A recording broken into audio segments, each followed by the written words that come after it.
जी महाराज की जय। प्रेम से परमपिता परमेश्वर की जय। प्रेम से आनंद कंद्र सदानंद भगवान की जय। अभी आप लोगों के सामने धर्म और अधर्म की बात समझाने का प्रयास किया गया है।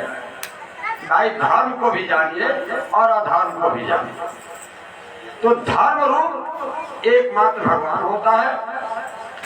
जो जीव मानव शरीर पाया है उसका एकमात्र धर्म है कि भगवान को जान करके भगवान का हो जाना ही धर्म है। और जो व्यक्ति वस्तु स्थान को जो अपने जीवन का आधार बनाया है, जो असत्य को झूठ को जो आधार बनाया है, जो धारण किया है, वो अधर्म है। इसीलिए कहा जाता है कि अधर्म का विनाश, यानी आपके अज्ञानता का विनाश, किसी व्यक्ति का नहीं, किसी वस्तु का। अब देखिए, अब आपको भगवान का अरे अवतार की बात भी आपको समझाया गया कि भगवान जब भी आते हैं तो भक्तों के दिल में ही उनका स्थान होता है। जो उनको उनका कृपा पात्र बन करके श्रद्धा निष्ठा से यानी सेवा भक्ति के भाव में जाता है, समर्पित होकर के, तो उसी के दिल में भगवान स्थापित होते हैं। अब ये क्वेश्चन और हम बता रहे हैं, एक प्रश्न और, जैसे ये जीव सब बात सुन रहा है, सदमार्ग भी सुन रहा है, कुमार्ग भी सुन रहा है। ईश्वर परमेश्वर की तरफ जाना ये सदमार्ग है, और शरीर परिवार संसार की तरफ जाना ये कुमार्ग है। ये सब भगवान की महिमा सुन रहा है, लेकिन भगवान पर इसको विश्वास नहीं होता। ये जीव भगवान पर विश्वास क्यों नहीं करता है? यह एक क्वेश्चन यानी प्रश्न के द्वारा ही उत्तर देने का प्रयास किया जाता है। ये जीव ये इतना बड़ा अहंकार का एक पुतला है कि सब सुनने के बावजूद भी भगवान पर विश्वास क्यों नहीं करता है, यह प्रश्न है।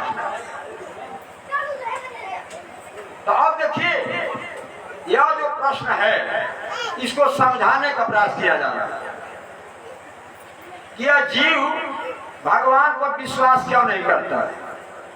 अपने घर पर, मकान पर, नौकरी चाकरी बिजनेस धंधा पर विश्वास है, अपने बीवी बच्चों पर विश्वास है, लेकिन भगवान पर विश्वास नहीं। ऐसा क्यों? अब देखिए, इसको आप लोग समझने का प्रयास करें, क्योंकि सत्संग में एक सच्ची समझदारी मिलता है।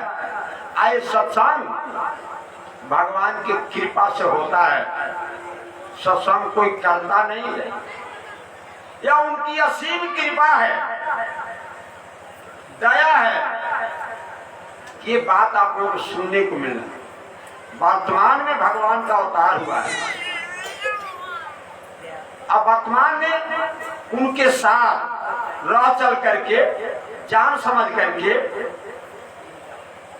समर्पण शरागत के अनिराम में चल करके जो जानने देखने को मिला है, वही बात आपके सामने रखा जा रहा है। अपना मनमाना कुछ भी नहीं रखा जा रहा है, जान करके।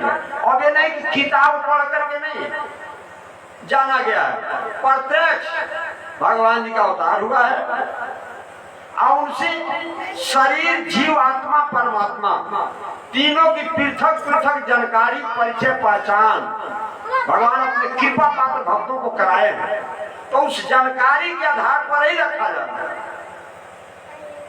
अगर कोई शास्त्री होता तो यही बात इस लोक चौपाई के आधार पर बोलता, लेकिन यहाँ जानकारी के आधार पर बोला जा रहा है, जो सच्चाई समझने का प्रयास है। ये जीव भगवान को विश्वास क्यों नहीं करता है? अपने नौकरी चाकरी, बिजनेस, धंधा, यानी बीवी बच्चा, परिवार पर करता है, लेकिन भगवान पर नहीं करता है। ऐसा क्यों? बहुत से ऐसे हैं जो कहते हुए भगवान को कुछ होता ही नहीं, भगवान को कोई देखा है। बहुत से ऐसे नास्तिक ऐसे भी है जो कहते हैं कि भगवान को कुछ नहीं होता है, भगवान को कौन देखा है। लेकिन वैसे नास्तिक लोग ही कहते हैं, आस्तिक लोग नहीं कहते। आस्तिक तो देखता है कि भाई ये दुनिया बनाने वाला जरूर कोई होगा, जिसने आकाश बनाया, सूरज बनाया, चांद बनाया, धरती बनाया, पहाड़ बनाया, नदी बनाया, समुद्र बनाया। तो बिना कर्ता का कोई कीर्ति होता है? समुद्र कोई व्यक्ति बनाया है, नदी कोई व्यक्ति बनाया है, सूरज कोई व्यक्ति बनाया है, बहुत विज्ञान आगे बढ़ा हुआ है, लेकिन इसका कुछ जानकारी नहीं। ये सारे ग्रह नक्षत्र ऐसे ही बन गया है। ये दुनिया बनाने वाला कोई है जिसने दुनिया बनाया है। अब इस पर देखिए, ये जीव भगवान को विश्वास क्यों नहीं करता है? इसी बात को समझाने के लिए हम आपको दो चीज का उपमा देते हैं।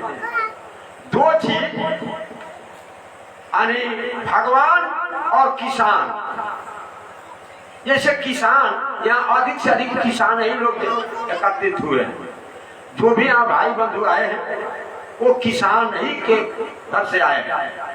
अब किसान के माध्यम से समझाया जाएगा तो जल्दी समझ में आएगा। तो समझाने के लिए इस बात को रखा जा रहा है। ये से दो शब्द है, एक है किसान और एक है भगवान। तो जैसे किसान 10 बीघा, 15 बीघा, 20 बीघा, 50 बीघा का किसान है, अब भगवान पूरा ब्रह्मांड का किसान है, उसका खेती पूरा ब्रह्मांड है। हम लोग का आज घर परिवार में 10-20 बीघा, 50 बीघा होगा, चाहे 100 बीघा, इतना ही ना खेती होगा।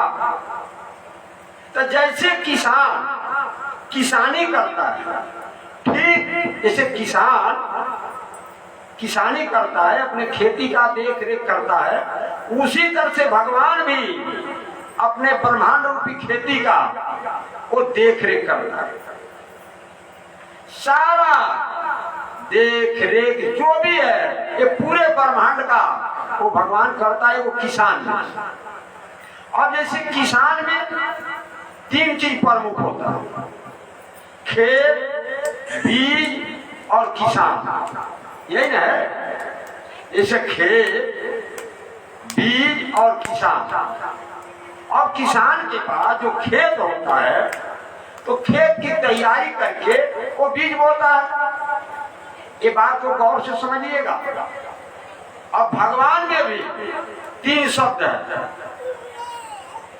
भगवान जड़ और चेतन, जो कहा गया है कि जड़ चेतन गुण दोष में विश्व किन करता असंत हंस गुण गए। हरिदास जी का जड़ और चेतन भगवान का ये खेत और बीज है। गौर करिएगा, समझ में आ रहा है? जैसे खेत और बीज, इधर किसान का है खेत और बीज, अब भगवान का क्या है? जड़ और चेतन। जड़ जो है खेत हो गया और चेतन जो है बीज हो गया। ठीक उसी प्रकार से खेत और बीज ये किसान का होगा, यही ना है। देखिए अब समझाने का प्रयास कर रहे हैं कि इसको समझिए कि ये जीव भगवान को विश्वास क्यों नहीं करेगा। मुख्य विषय है। प्रेम छोड़े सदैव जी महाराज की जय, प्रेम छोड़े परमपिता परमेश्वर की जय, प्रेम छोड़े आनंद कंद प्रभु सदानंद भगवान की जय।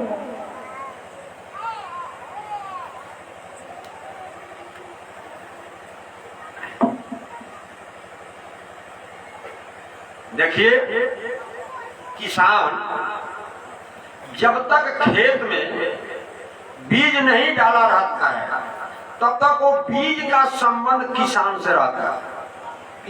किसान वो बीज को अपने घर में रखता है, ऐसा है कि नहीं है? तो बीज का संबंध किससे रहता है? किसान से।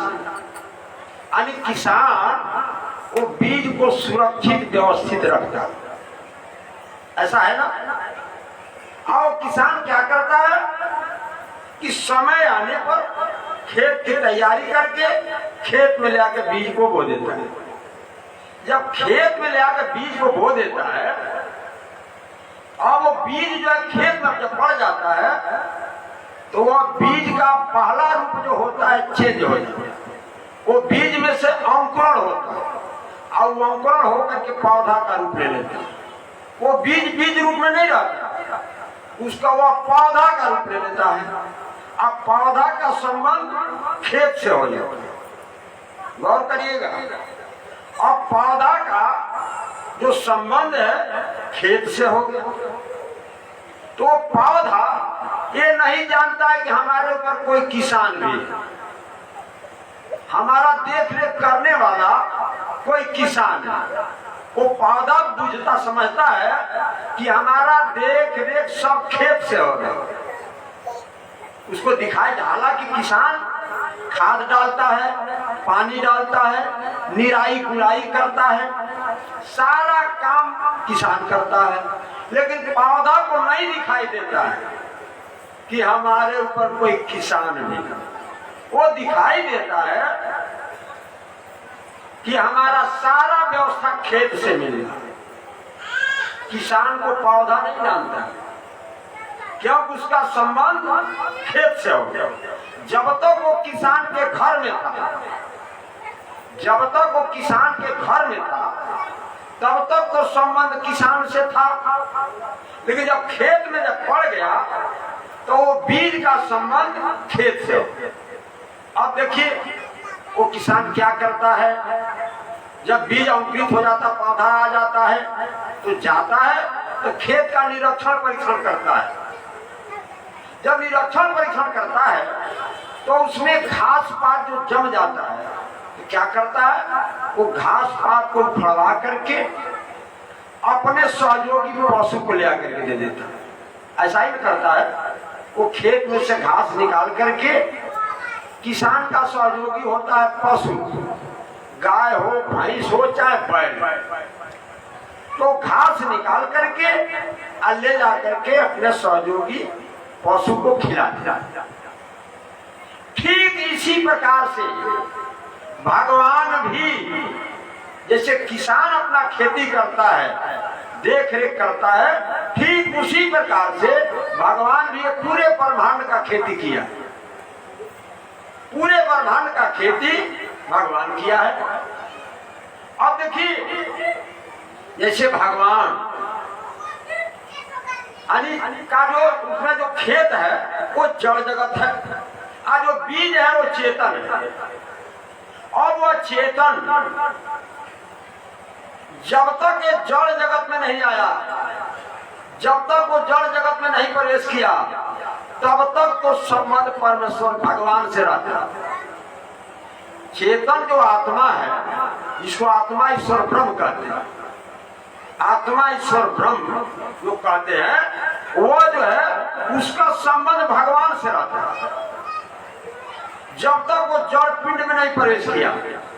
लेकिन जो ही जड़ पिंड में वो चेतन प्रवेश करता है तो वह चेतन जीव रूप में परिवर्तित हो जाता है। आज जीव शरीर में होकर के संसार में विचरण करने लगे। तो शरीर तो आया है संसार से, किसी माता पिता के माध्यम से। ये जीव देखता है कि मैं शरीर हूं।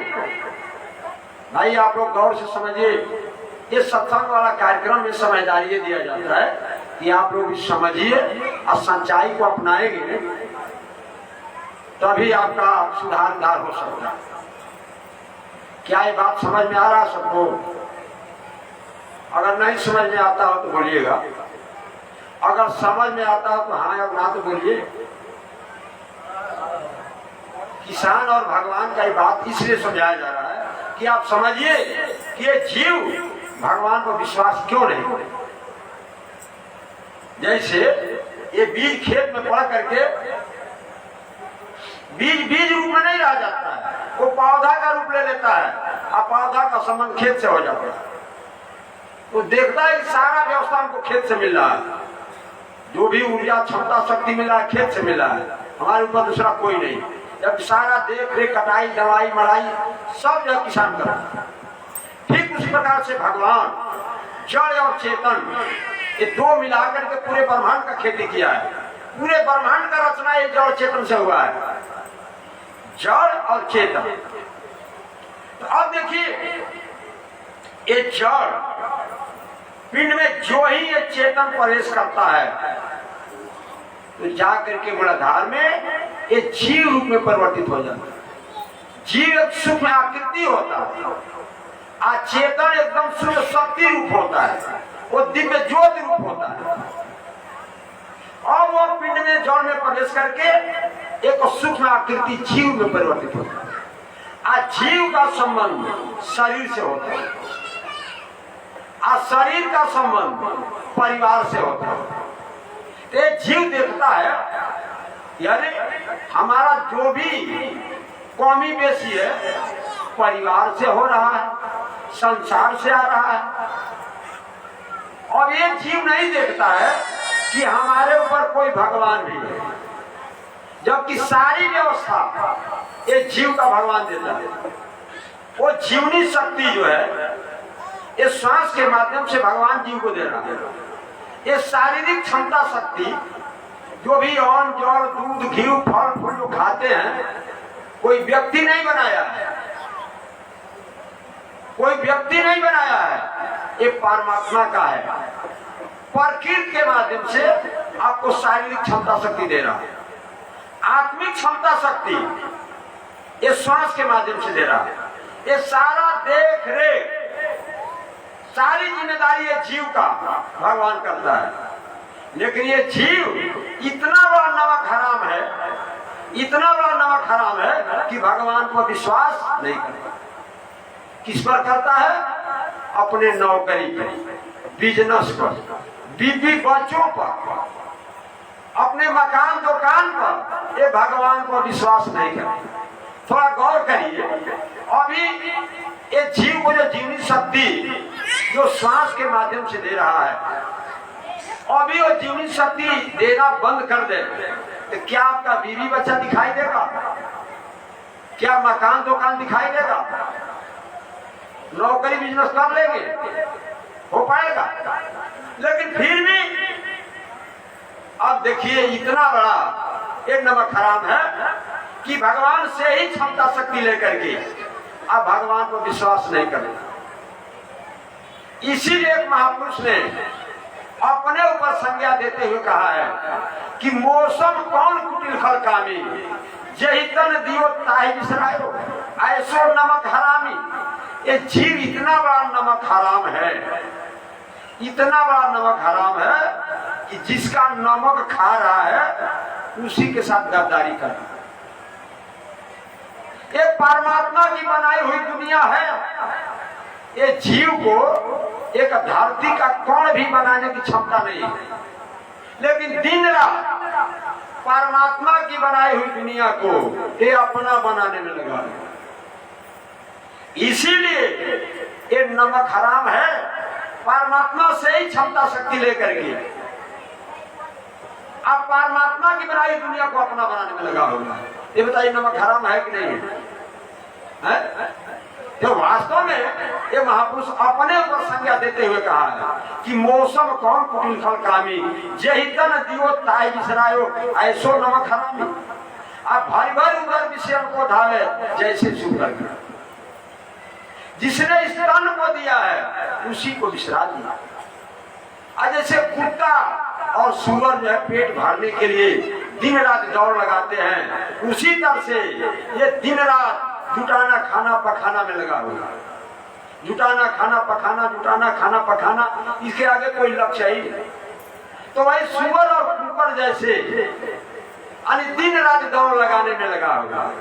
तो वो भगवान देखिए वह जुग जुग में आता है अपने सृष्टि ब्रह्मांड का निरीक्षण परीक्षण करने के लिए। जब आता है निरीक्षण परीक्षण करने के लिए, कभी विष्णु रूप में, कभी राम रूप में, कभी कृष्ण रूप में, इस समय वर्तमान में सारानंद के रूप में आया। वो जो ब्रह्मांड का खेती किया है, जड़ और चेतन जिसे उत्पन्न होता है, वो जड़ चेतन मिला के खेती किया पूरे ब्रह्मांड का, वो जुग जुग में आता है अपने खेती का निरीक्षण परीक्षण करने के लिए।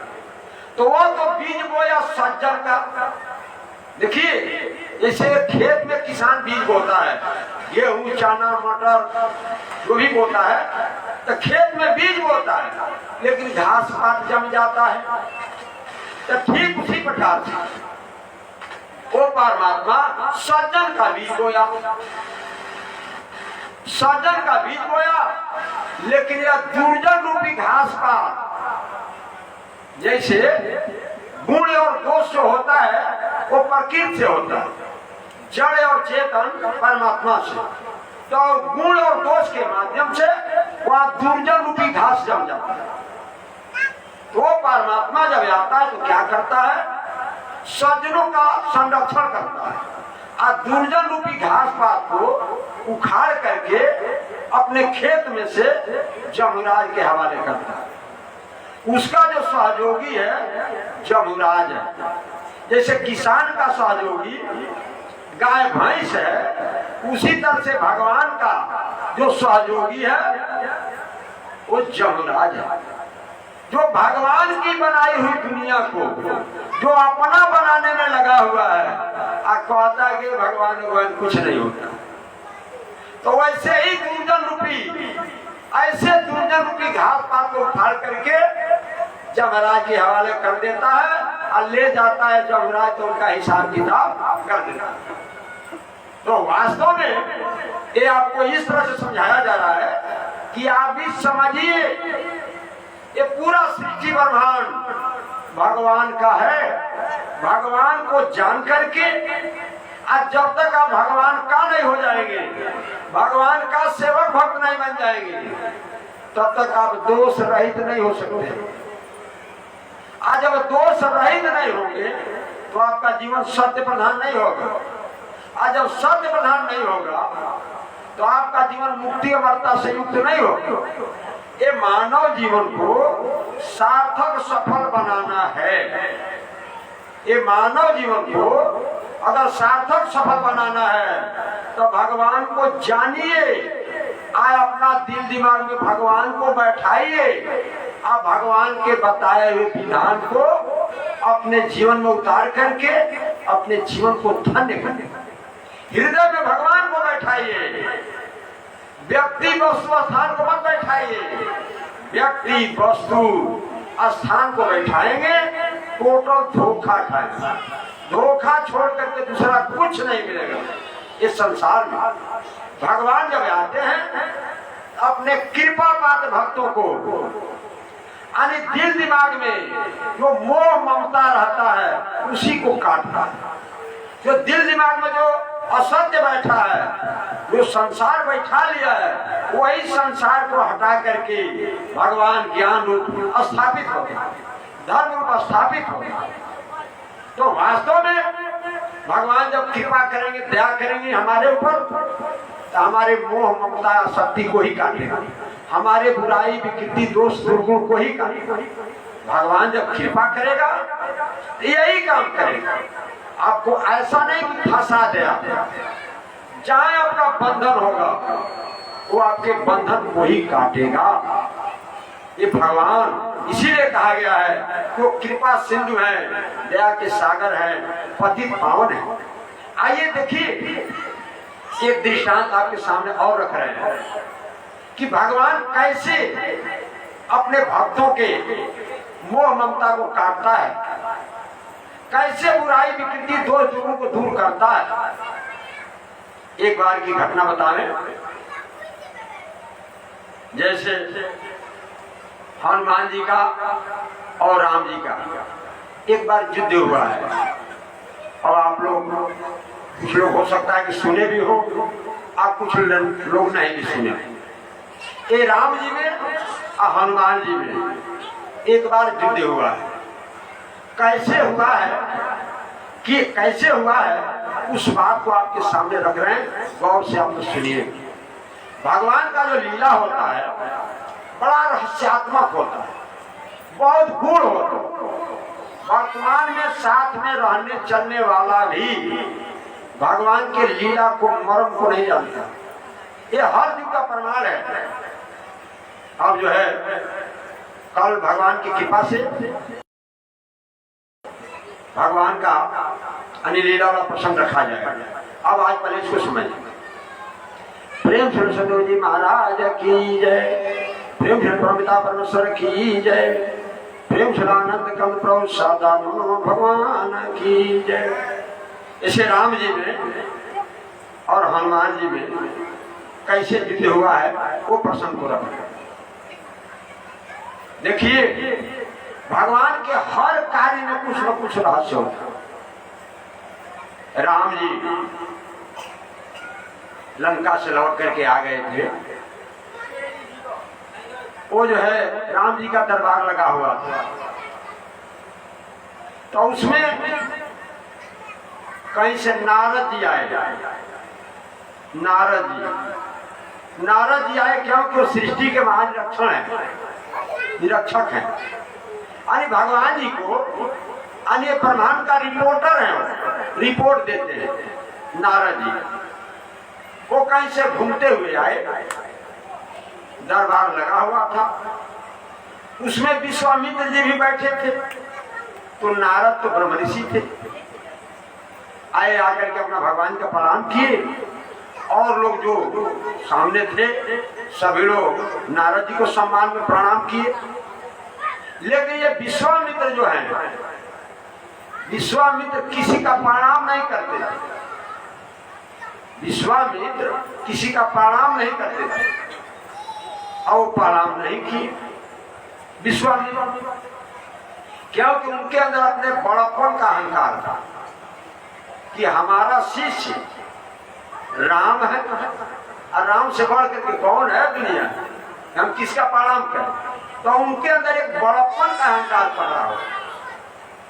और ये नारद जी देखे कि भाई यहाँ सभी लोग बैठे हुए हैं, ये इतना बड़ा ये अहंकारी है कि ये किसी का प्रणाम नहीं करता। और नारद जी के मन में ये बात बैठ गई, इसके अहंकार को खत्म करना। ये बहुत बड़ा अहंकारी हो, इनके बड़प्पन का अहंकार हो। देखिए, भगवान का जो लीला होता है बड़ा रहस्यात्मक। और नारद जी अपना जो भी काम के लिए गए थे, अपना काम करके वहां से चले। और नारद जी चलते चलते एक दूसरे राज्य में गए। एक त्रिविक्रम नाम के एक राजा था। अब त्रिविक्रम नाम का जो राजा था उसके राज दरबार में पहुंचे, और जाके राजा त्रिविक्रम से नारद जी कहे कि त्रिविक्रम देखो, अब वहां जब नारद जी पहुंचे तो वो राजा बहुत सम्मान किया, नारद जी को सम्मान किया। अरे ब्रह्म ऋषि थे ही। उसके बाद से त्रिविक्रम पूछा महाराज अपना सेवा कुछ बताइए। तो नारद जी कहे देखो हमारा एक सेवा यही है कि हमारी एक बात मान लो, एक तुम यज्ञ का अनुष्ठान करो और वो यज्ञ में सब राजाओं को आमंत्रित करना और सभी राजा जब आ जाएंगे और जब सभी लोग बैठ जाएंगे तो तू जाना सबको प्रणाम करना, लेकिन विश्वामित्र को प्रणाम मत करना। तो वो राजा त्रिविक्रम कहे अरे महाराज अगर ऐसा कहेंगे तो विश्वामित्र के जो शिष्य हैं राम जी हैं वो हमारा जान छोड़ेंगे नहीं, हमको तो मृत्यु दंड तुरंत मिल जाएगा, हमारा तो गर्दने काट देंगे। ऐसा मत कहिए, ऐसा मत कहिए। जब उनका भारी सभा में अपमान होगा तो राम जी बर्दाश्त नहीं कर पाएंगे, उसी समय हमको मृत्यु दंड का तुरंत वो आदेश दे देंगे और तुरंत वो मृत्यु दंड देंगे। तो नारद जी कहे कि देखो ये सब बात हम नहीं जानते, जो होना होगा होगा, हमारी बात अगर नहीं मानोगे और भी हम तुमको श्राप दे देंगे, सारा तुम्हारा राजपाट तहस नहस हो जाएगा। बोलो बात मानेगा कि नहीं मानेगा? तो राजा त्रिविक्रम कह अरे महाराज श्राप मत दीजिए, जो कह रहे हैं हम बिल्कुल मान लिए। और तो मान लीजिए कि आपकी बात अगर नहीं मानते हैं तो पूरा राजपाट श्रापित हो रहा है, अब मान लेते हैं तो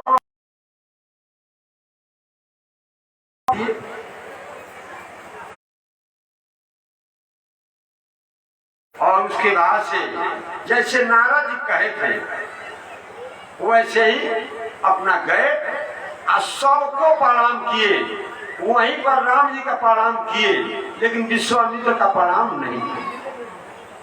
जब विश्वामित्र का प्रणाम जब नहीं किए तो विश्वामित्र एकदम क्रोध में खड़ा हो गए और बोल रहे कि हे राम, तुम्हारे सामने ये हमारा इतना बड़ा अपमान किया है और तू देख रहा है, इसका तुरंत जो इसको मृत्यु दंड मिलना चाहिए।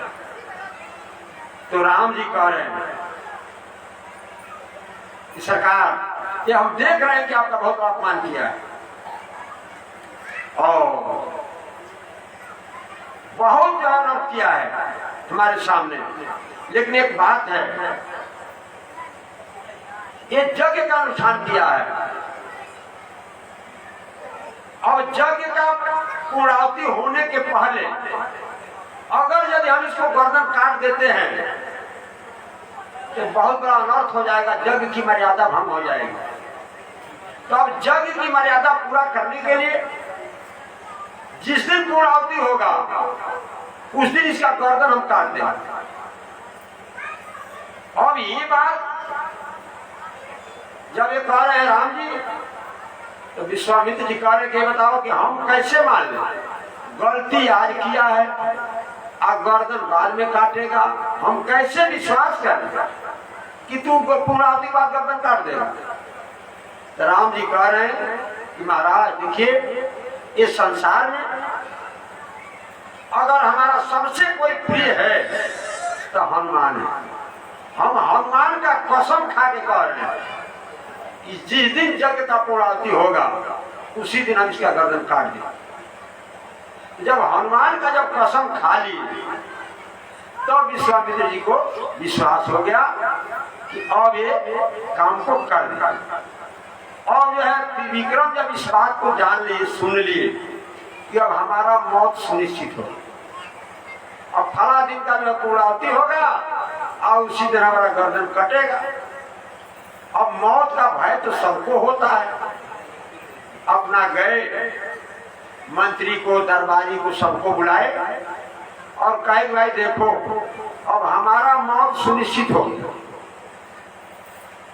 अब देखो तुम लोग यज्ञ का जो अनुष्ठान हुआ है तो बढ़िया तरह से यज्ञ का अनुष्ठान जो हुआ उसका पूर्णाहुति कर देना। और हमें राज्य छोड़ करके भाग रहे हैं, हमको मत समझना कि त्रिविक्रम राजा हैं, ये राज व्यवस्था तुम लोग चलाना। अगर कहीं हम जिंदा बच गए तो आएंगे, और नहीं बचेंगे तो समय रहना कि त्रिविक्रम चले गए और तुम राज व्यवस्था देखो। आज यज्ञ की पूर्णाहुति करके सभी राजाओं को यथा योग्य सेवा करके सबको विदाई कर देना। ये अपना त्रिविक्रम राजा समझा करके और जो है अपना चल प्रेम छोड़े सुखदेव जी महाराज की जय, प्रेम छोड़े परमपिता परमेश्वर की जय, प्रेम छोड़े आनंद कंद प्रभु सदानंद भगवान की जय।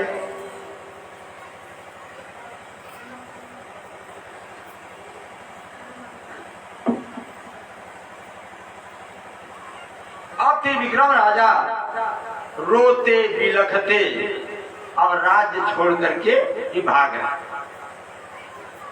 इधर राम जी हनुमान जी का कसम खा लिए कि भाई पूर्णाहुति होने के बाद गर्दन कटा जाएगा, और रोते बिलखते भाग रहे हैं। भागते भागते अपना कई दिन बीत गया, अपना राज का सीमा जो पार कर रहे हैं, तब तक नारद जी नारायण नारायण करते हुए उपस्थित हुए। आए त्रिविक्रम रोते हुए जा रहे हैं। तब नारद जी कह रहे हैं, अरे त्रिविक्रम ये तू रोते हुए कहाँ जा रहा है? तब त्रिविक्रम करेंगे, अरे महाराज आप ही का तो आदेश मानने का परिणाम है कि हमारा मौत सुनिश्चित होगी। अब फला दिन की पूर्णाहुति होगा और उसी दिन हमारा गर्दन कट जाएगा। राम जी हनुमान का कसम खा करके विश्वामित्र से कह दिया, आपका अगर वचन हम नहीं माने होते तो आज हमारा गर्दन नहीं कटेगा। और बताइए हम क्या करें? तो नारद जी कहेंगे, देखो घबराओ नहीं, हम तुमको एक उपाय बता रहे हैं, हम तुमको एक उपाय बता रहे हैं। आज जो हम कह रहे हैं वही करना, अपने मन से कुछ मत करो। भगवान की कृपा होगी तो हो सकता है कहीं बच जाए। भगवान की कृपा पर है तुम्हारा जीवन, भगवान पर ही भरोसा करो, दूसरे का भरोसा मत करो। तुम चले जाओ फला जगह पर, अंजनी नाम की एक औरत रहती है फला जंगल में, जाओ और जा करके उस अंजनी का पैर पकड़ करके और रोना और कहना कि हे माँ हम तुम्हारे शरण में आए हैं, तुम्हारे प्राण की रक्षा करो। हे माँ हम तुम्हारे शरण में आए हैं, प्राण की रक्षा करो। और जब तक वो रक्षा करने के लिए, प्राण की रक्षा करने के लिए वचन न दे दे, 3 वचन न दे दे, तब तक उसका पैर मत छोड़ना। और ये भी मत कहना कि राम जी कसम खाए हैं, ये सब बात को तो अंजनी से मत बताना। खाली यही कहना कि हे माँ तुम्हारे शरण में हम आए हैं, हमारी प्राण की रक्षा कर। जितना भर हम करें उतना ही भर करना। वो अंजनी एक है कि तुम्हारी प्राण की रक्षा कर सकती है। पूरे धरती को वसुधा में कोई ऐसा नहीं कि तुम्हारे प्राण की रक्षा कर सकता, उसी के पास क्षमता है कि तुम्हारे प्राण की रक्षा कर सकता। अब देखिए अंजनी के दिल में हनुमान का बहुत बड़ा भरोसा था। हनुमान जी कहे थे अपने मां अंजनी से कि तुम्हारे ऊपर कोई विषम परिस्थिति आ जाए तो हमको याद करना, कोई भी संकट होगा तो हम आएंगे दूर करेंगे।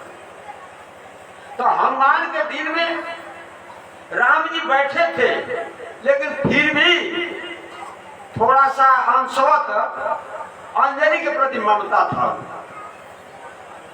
हनुमान के दिल में अंजनी के प्रति ममता था, तभी वो वचन दिए कि कोई तुम्हारे ऊपर संकट पड़े तो हमको याद करना, हम आएंगे तो तुम्हारा संकट दूर। और जो है त्रिविक्रम राजा गया, पता लगाते हुए अंजनी के पास गया, जाकर पैर पकड़ करके अल्लाह का त्राहिमाम करने की, माँ हम तुम्हारे शरण में आए हैं, तुम्हारी प्राण की रक्षा करो, प्राण की रक्षा करो। तो औरतों का हृदय बड़ा ही दयालु हो गया। और बड़ा कठोर भी होते हैं। और उनका हृदय देखिए चिल्ला रहा है, तो वचन देवी भाई पैर छोड़ो, हम तुम्हारे प्राण की रक्षा करेंगे। जो 3 वचन जो है, भाई प्राण की रक्षा करेंगे, प्राण की रक्षा करेंगे, 3 बार पैर, और पैर छोड़ दिए, अपना त्रिविक्रम वहां पे। तो वो अंजनी जो है सोच रही है कि हमारा हनुमान से बढ़ करके कौन है बलवान, ये इसको प्राण ले ले। हनुमान हमको वचन दिया ही है कि कोई संकट पड़े तो हमको पुकारना। तो अब इससे बढ़ करके संकट क्या है, हमारे शरण में आया है, तो हम करें मां कोई संकट होगा हम तुम्हारा दूर करें। तो हनुमान जी से अंजनी कह रहे कि हम कैसे विश्वास माने कि तू हमारा संकट दूर कर देगा। तो हनुमान जी क्या कह रहे हैं, मां ये दुनिया में अगर हमारा सबसे कोई प्रिय है तो हमारे राम जी है। राम जी से बढ़ करके सिटी में हमारा कोई प्रिय नहीं है। हम राम जी का